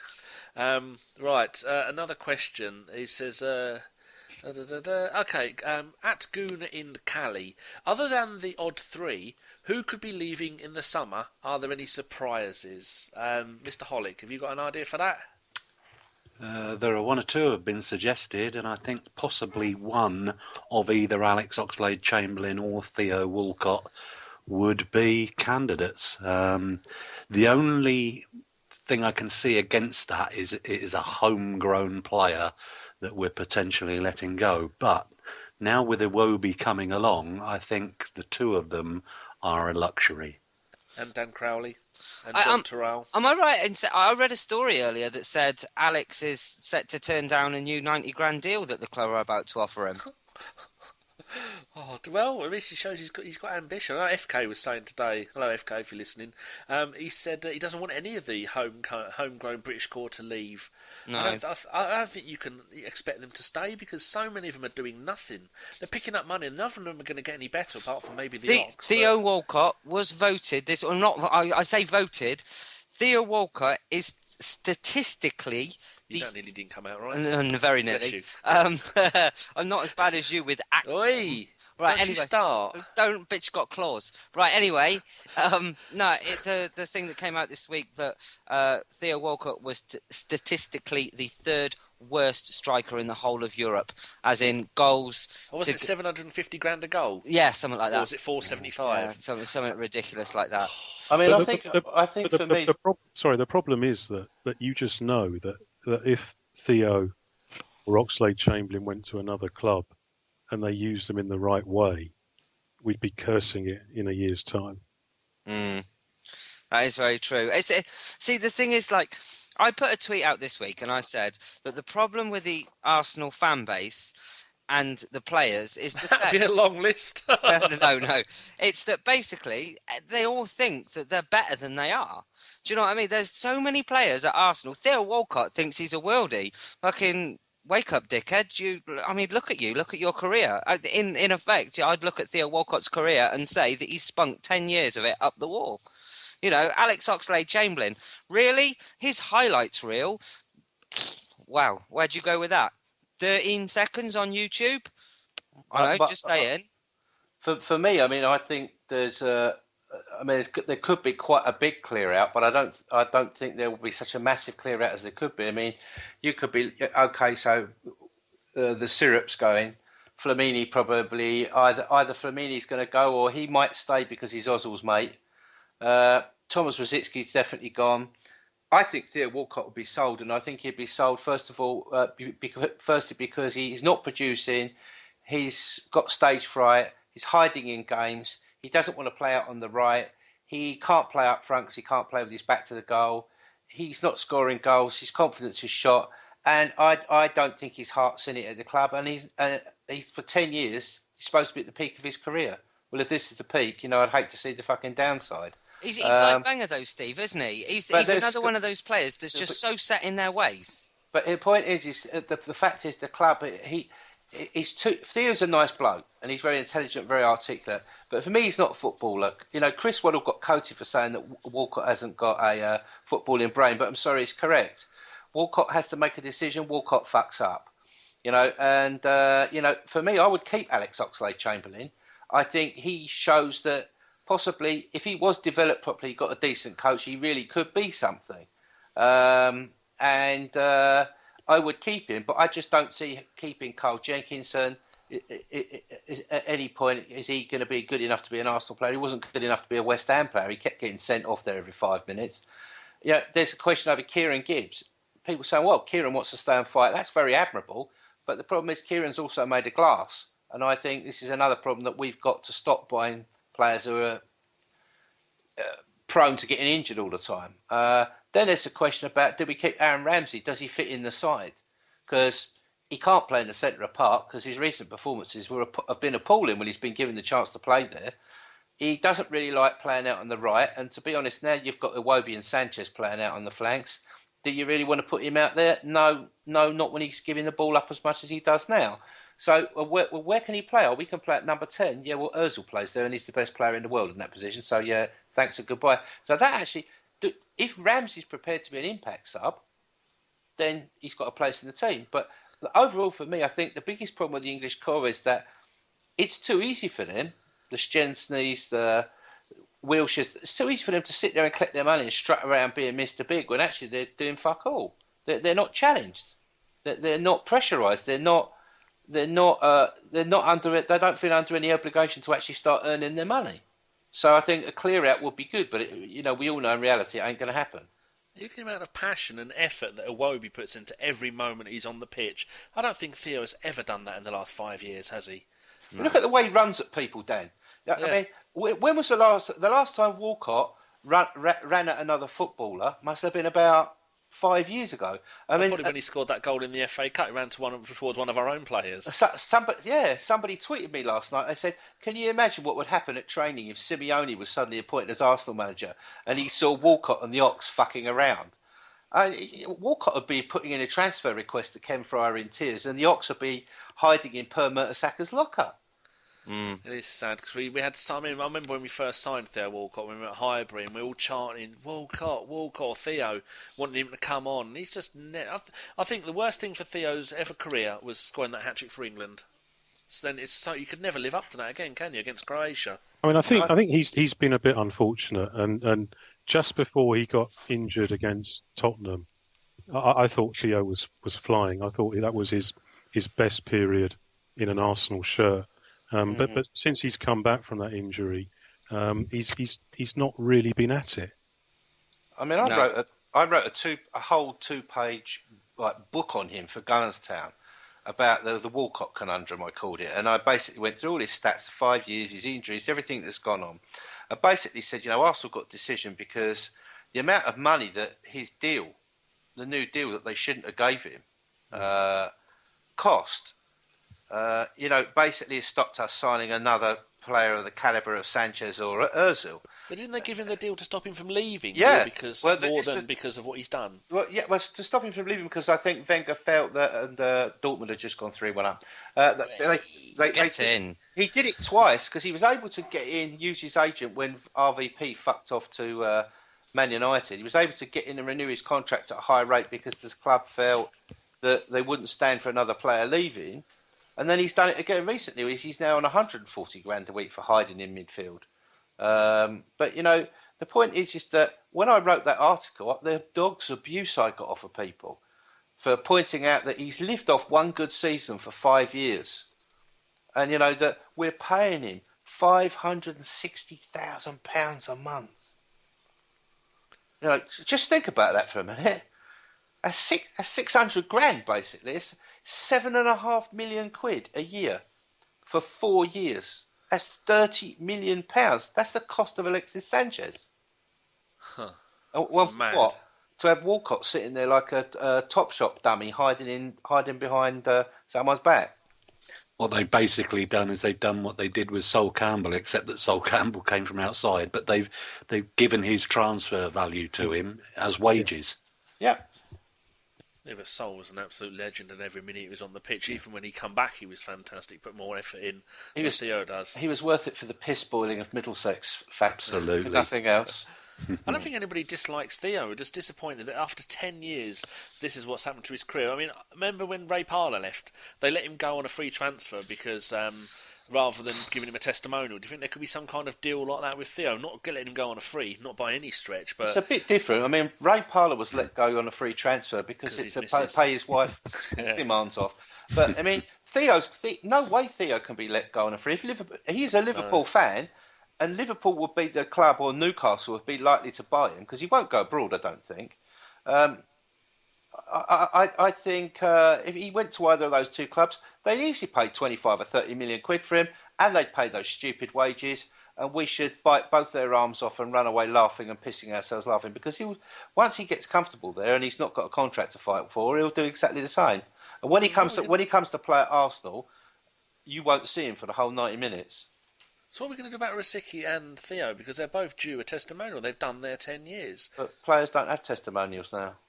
That's because no one's ever there more than 10 minutes, let alone 10 years. But it's in their contract. I think it's written into their contracts they don't get them now. Really? No.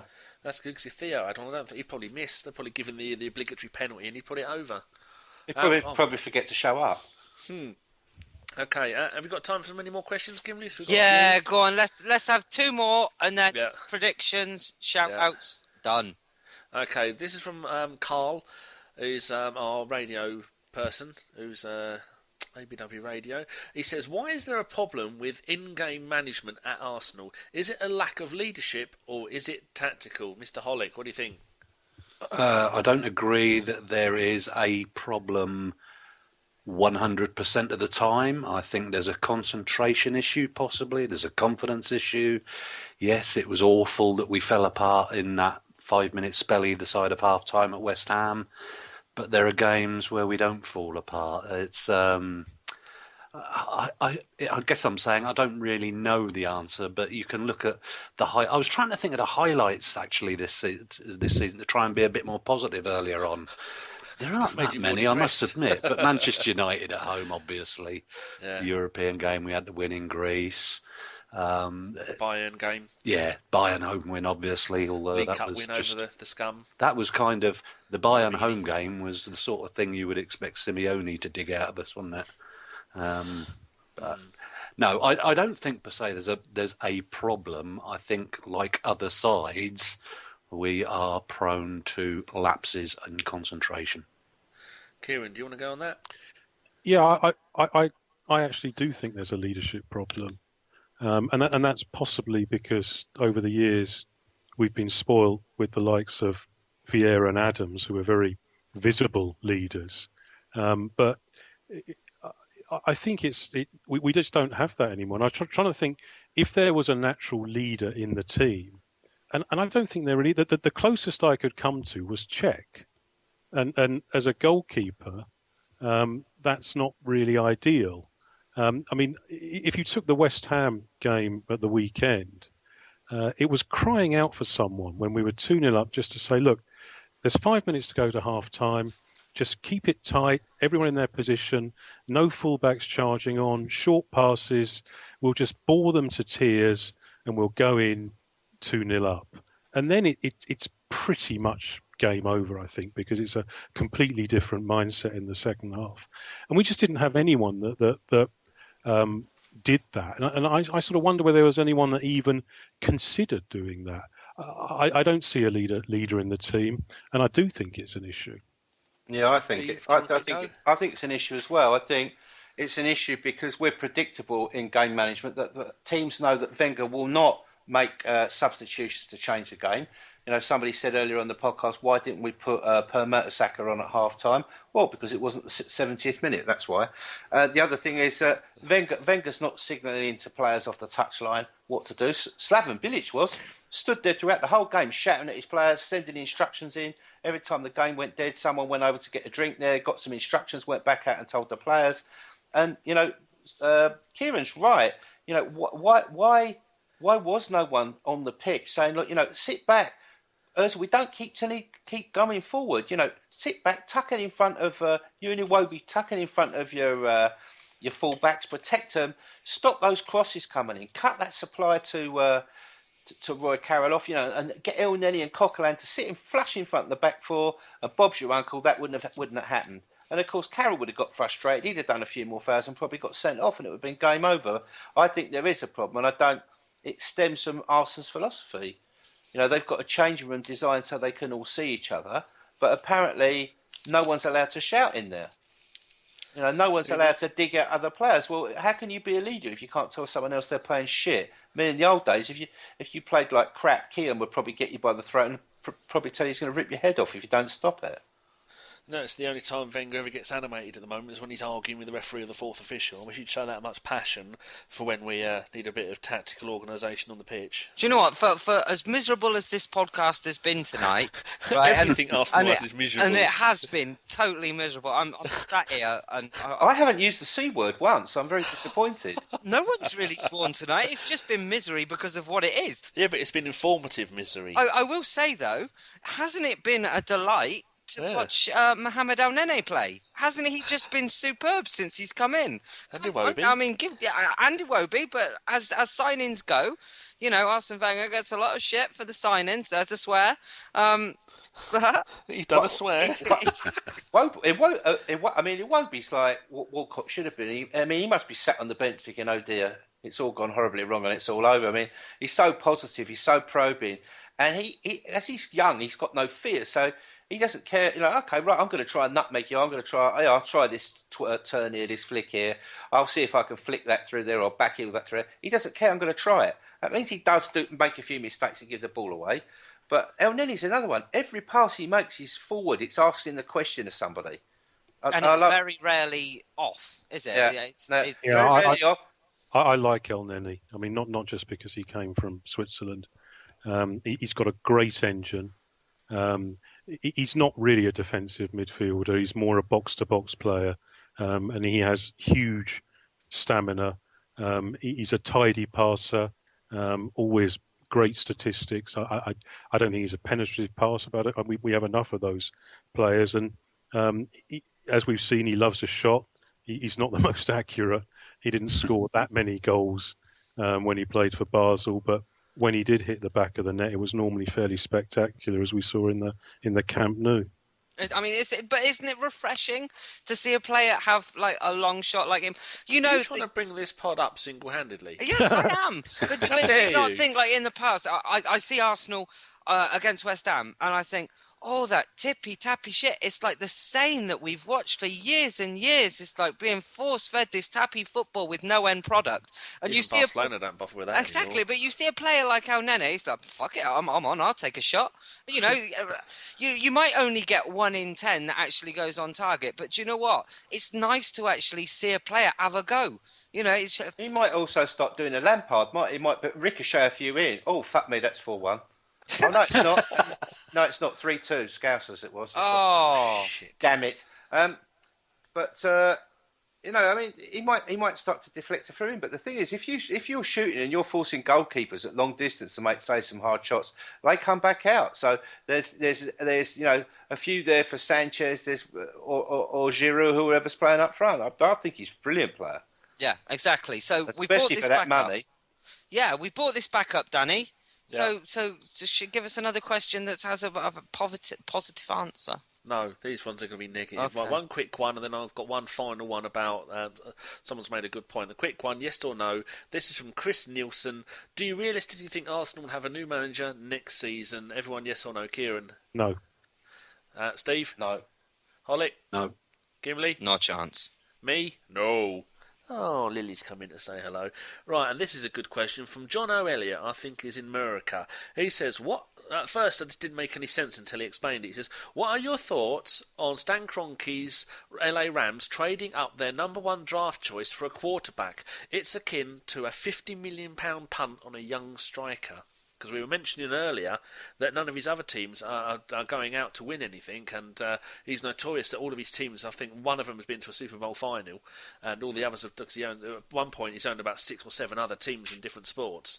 So anybody got any thoughts on that? I said he might not get any luck with it, it might just be tumbleweed. Anyone? Going once? What you're saying, Dad, he's traded up first pick, so that means he could have any player he wanted, yeah? No, what he's done, in the NFL, if you are the worst team in the league, then you get the first choice draft pick. So they had the number one pick, and then some other team has obviously got a young quarterback, and they said, give us your young quarterback and you can have our first round draft choice. Uh-huh. Because I do like a bit of niffle. So basically, it's Wenger buying a 15-year-old postman who's got a lot of injuries for 50 million quid. I wouldn't say for 18, probably someone who's about 19, 20, 21, something like that. Are going out in the January transfer window and only buying Thomas Eisfeld, realising that he ain't much cop, and then just selling him to Fulham. Thank you and good night. Well, let's not get all negative again. Sorry, Jono. I don't think anyone really... All right, go on. The difference is this. Over there, they've got caps on how much they can spend and caps on various things. We haven't got them. But the other thing is that he's not losing any money here, is he? He's not spending any money. He hasn't got to pay a transfer fee for the player. So, in fact, actually, it's not a demonstration of his wishing to invest or to be adventurous, because he's not investing any money. It's just another way to show that he can be a tight ass. I'm just tickling my cat and she's loving it. Oh, Lily, she's gone all fruity. Last question, fat man. That was it. Was that it? Yeah, excellent. Oh. Evs EVZ says, can all Arsenal fan base just be together for one more year to give Wenger a chance in his last year, or has it gone too far? Impossible. Too far. Impossible. Got more chance of getting a blowjob off the Pope. In fact, I can go on record and say that I think that it will be fact that the longer that Arsene Wenger stays as manager of Arsenal Football Club, the atmosphere... Don't you bring this down. The atmosphere will only get even worse. You've brought it down. There will be more banners, more protests. This is the calm. In effect, it doesn't sound like it, but this is the calm before the storm if Arsene Wenger stays past the summer. May I draw a parallel? Go on. This reminds me very much, and Kieron and Hollick may well agree with me here, of when Terry Neal was at the end of his tenure, and we had the Arsenal Action Group, and this was a group which was helped, if you like, by certain elements on the board and other people to get Neil out, and it got very fractious, very unpleasant, and between those for the group and those against it. Neil didn't help himself. He went to West Ham and got thrashed, and Dennis Hillwood sacked him the next morning. I remember. Didn't a load of people not turn up for a game at one point? Yes, they did. We boycotted games. There were no banners, but I mean, I can see the difference here, though, is that Kroenke's American, and American capitalists can be very vicious. They move factories across the continent to bugger striking unions. So he doesn't care about Arsenal fans. He'll just carry on, and as long as Wenger's prepared to stand there and put up with it, he'll let him do it. But what they will start doing is they'll start banning people out the grounds who bring banners in. They'll ban protesters. They'll identify them, and they'll take their season tickets away. And they will try to sanitise this out of the stadium. Of course, they can't sanitise it off the internet. I mean, the only way that it will change is with success. And so I would have to say that I hope it does change because that will mean that the team's successful, and that's what we all want. Yeah, absolutely. Yeah. Amen to that one. Right, we're done then. So all that's left is the mandatory predictions and shout-outs. So we'll go Crystal Palace away. I'm going to go first. I reckon 2-1 to the Arsenal with Sanchez scoring first. Danny? 5-0 Iwobi. Wonderful. Steve? 3-1 Ozil. Oh, you bastard. David? Well, I'm also 3-1, but I'm having Danny. What are Oi, Danny? leave it. No, Not a stop it. fucking Don't go there. chance. I was a sub for Rowdies once. You know. Jesus. Am I allowed to say the same as Steve? Because that was what I was going to say. No, of course you are. You are the guest prediction for the week. All right. Well, 3-1 Mesut Ozil. Wonderful. David, there's not a chance of that fat twat scoring. And the listeners at home and in the tractor? Oh, thank you very much. Wonderful. I wrote that down. Shout-outs, and I'm going to go first again. And my shout-out this week goes to @SheWar. Many remember him from this podcast, and we still love him on here. Hello, Gav, cheeky monkey. But I asked Gav some advice this week. I had to give And he said, hang yourself. Yeah, no, I had to give him a ring, and he helped me out. So I just wanted to say a big thank you to Gav. And I look forward to chatting him again soon. But go and give him a follow, and you'll see his wonderful account, which is @SheWar. And go and buy his stuff. It's bloody good stuff. Did he tell you off for being mean about Kieros? No. He Probably doesn't listen anymore, so he doesn't Yeah. know. let's be fair. If you're fat and ginger and you antagonise half the Arsenal fan base, you fucking deserve it. Thing is, though, if you leave yourself open to it, who am I to criticise, eh? But no, go and give Gav a follow, and he's doing some really good hoodies at the moment. Is that him in the hoodie, do you think? Oh, probably not. Does look a bit beardy. I think he's well on his way. I bet you he's bought in a model. Oh, Yeah. Suits you, sir. I think probably Raj doing it, I'd imagine. no, the amount of money I spent on material and cake just to get him in. The The amount of gattos you'd have to line up to get him in. You have to, 12 you have to top prize him out of a bloody test match first. Permanently at the cricket.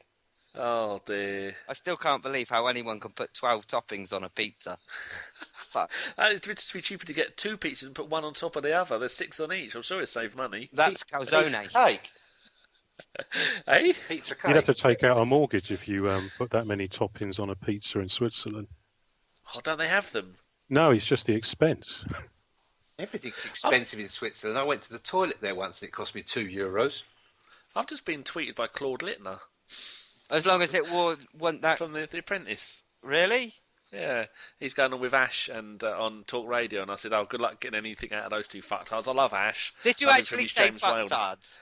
Yeah, I love Ash when he used to do James Whale. And I put, good luck talking to them 2 fucktards, Claude. They will just make fart noises and dribble. So Ash followed me, and I told Ash I was only joking.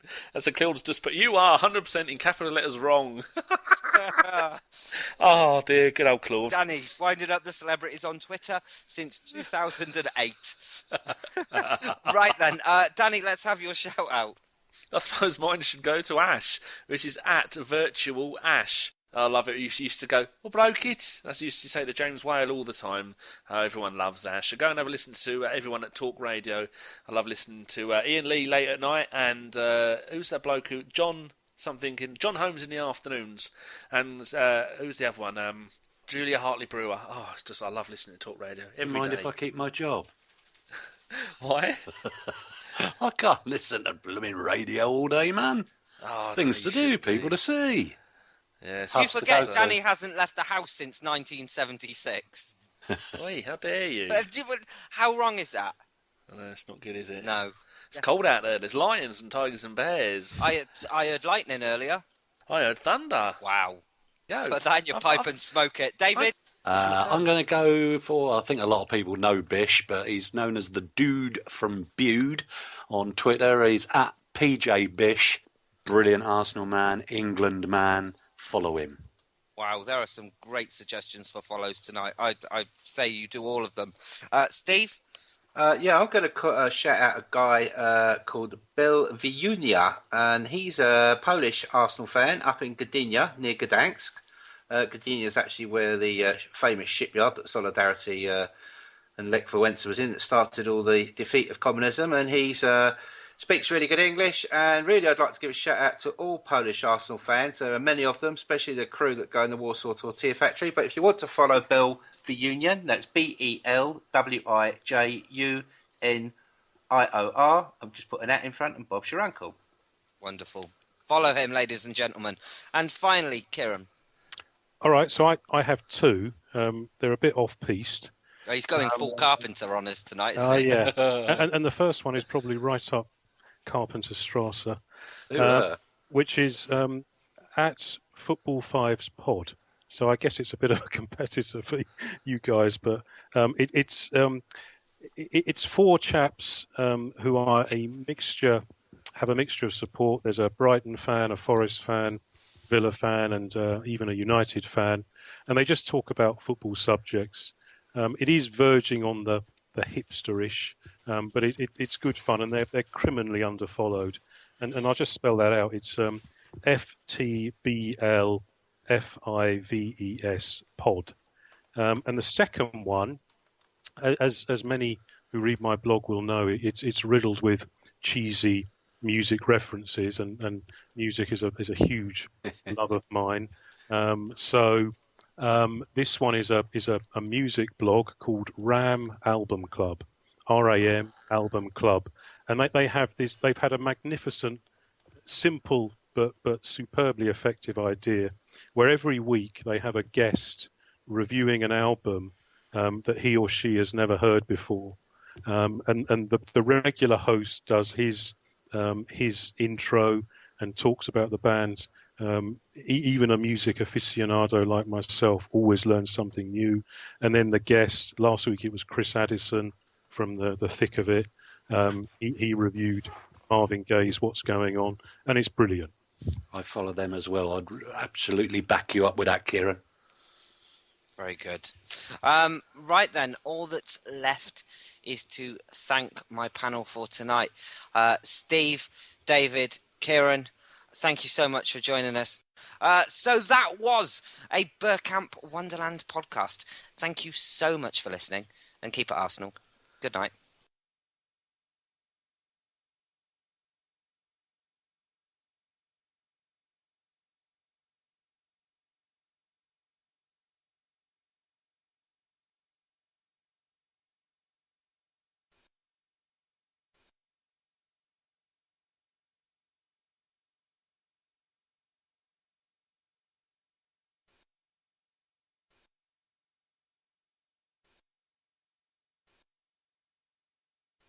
Has anybody got any ideas on A, a title, and B, as Swiss is here and he's a music aficionado like me and Holic? Let him pick it. Yeah, Kieron, pick the music. I don't know. How about the old ones are the best? Is that a song, or is No, it's just an opinion. All right. Danny is so out of touch with music, he barely knows who the Beatles are. Yeah, hold on a minute. I think I've got a title. Death Till Us Part.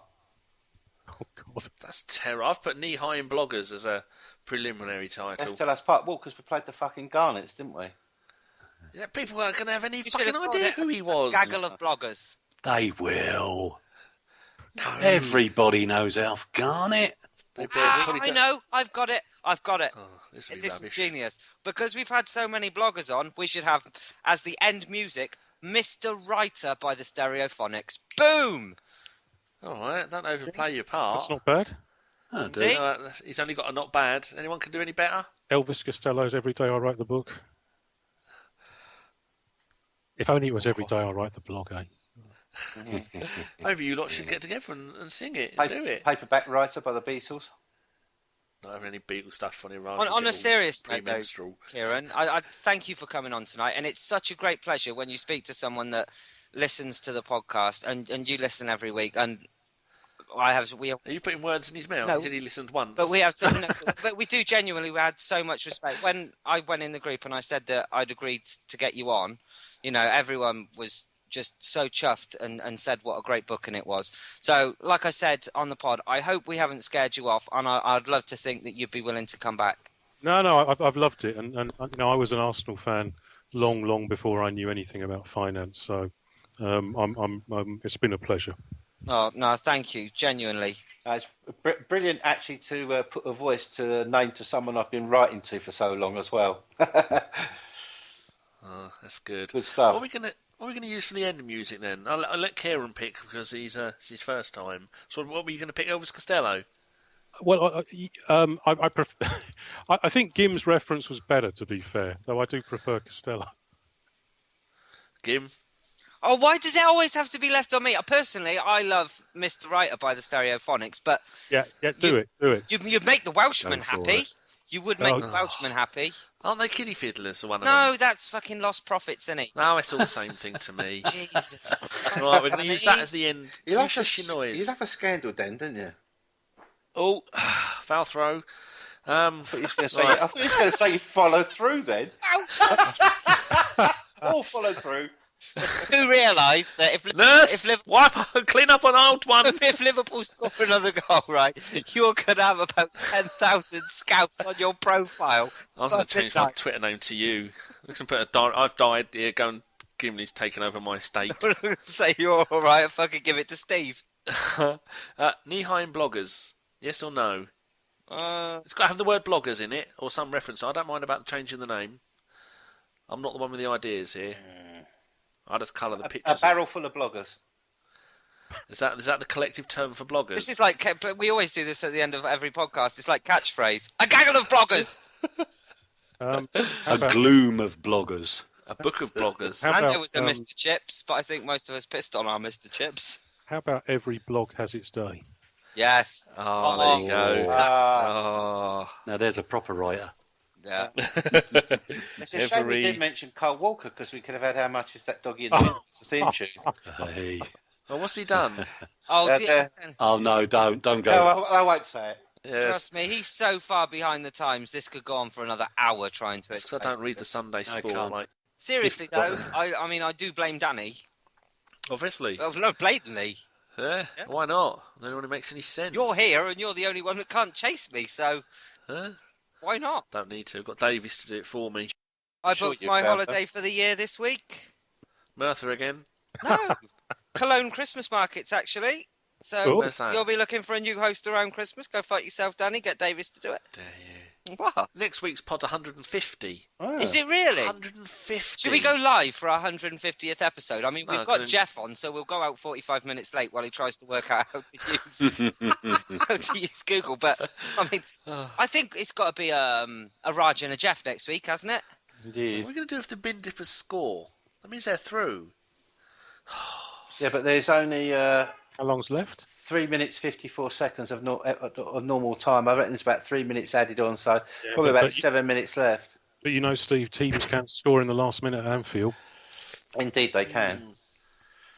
Indeed, they can. I'm desperately hoping Dortmund do it because it would be so wonderful to see Klopp have to go around the pitch and congratulate all his ex-players in front of the Liverpool fans. I wonder if they all take a bow then. Do you reckon they'll do the Klopp hokey cokey if they lose? Be all Lang Syne, wouldn't it? I don't know about Old Lang Syne. It's there's a lot of anxiety in the crowd. Fuck 'em. Can't get out their own half at the moment. What a terrible business. Deluded, a lot of them. I thought that was a very good podcast, by the way. It was. People are going to love it. People will be taking notes. People will be taking notes. But, Oh, a foul ref.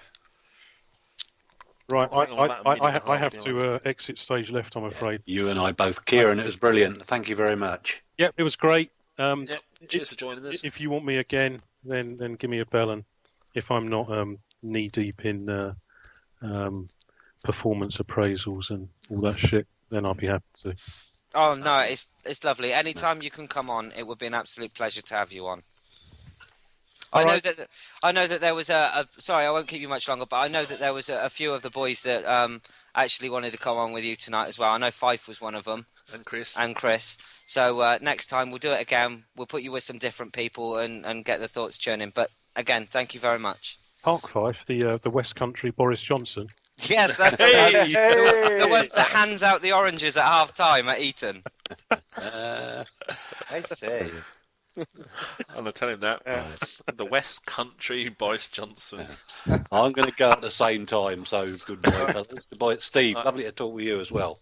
Lovely to talk to you, David, and lovely to talk to you too, Kieron. Yeah, good to meet you guys.